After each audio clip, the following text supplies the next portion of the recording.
À chaque fois, au Hachem, qu'on vient en Kotel, il y a une émotion particulière qui nous prend. En tout cas, je ressens une émotion particulière. Et chaque fois, j'essaie de comprendre, avoir une autre explication pour d'où il vient. Et j'ai vu une nouvelle explication magnifique du Mégalé à Moukot. Et il pose la question suivante. Comment est-il possible qu'avec toutes ces années, ces millénaires, ce mur-là est toujours là? Pourtant, il y a une prophétie qui dit Sadeh Tzion Techaresh. Tzion Sadeh Techaresh. Jérusalem, donc Sion, va être labouré comme un champ. Et dans un champ, il ne reste plus rien, il ne reste pas un mur. On ne laisse pas un mur si c'est labouré comme un champ. Et le Mégalé Moukot dit quelque chose d'extraordinaire. Il y a une mitzvah dans la Torah. Et Dieu, Akadosh Baruch Hu, qui a donné la Torah, il respecte la Torah. Quand il donne des règles, il va Akadosh Baruch Hu jusqu'au bout de ces règles. Et dans les règles de la Torah, il y a des mitzvot qui sont liés au champ. Quand on laboure un champ, quand on récolte le champ, quand on récolte, il y a écrit Lekechichecha ou PA, ce qu'on oublie. Et PA, c'est une frange qu'on doit laisser.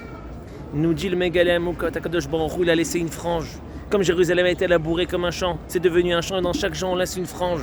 Cette frange, c'est le côté de la Maravi. Cette frange-là, c'est la place, le mur que Dieu a laissé pour qu'on vienne toujours, ses enfants, aient toujours un endroit pour venir et le voir. Comme les pauvres qui ont le droit de rentrer dans les champs et de prendre, tous les juifs du monde, toutes les personnes du monde peuvent venir ici, dans cet endroit-là, dans ce mur-là, et se rapprocher un tout petit peu d'Akadosh Baruch Hu, se rapprocher un peu de cette sainteté, de cette grandeur d'Akadosh Baruch Hu. Ça, c'est le côté de l'arrivée. C'est pour ça qu'il est toujours là. Et c'est d'ici, Bezrat Hashem va venir très rapidement la Géoula, la délivrance à tous et à tous. Donc c'est une dimension extraordinaire quand j'ai vu ce chidouche. Et voilà, j'ai prié pour tout le monde, pour tout l'âme Israël, pour tout le peuple en France, pour le peuple juif. Et bien sûr pour vous tous et vous toutes. Bezrat Hashem, que je nous envoie des bonnes nouvelles et une délivrance finale, Bezrat Hashem.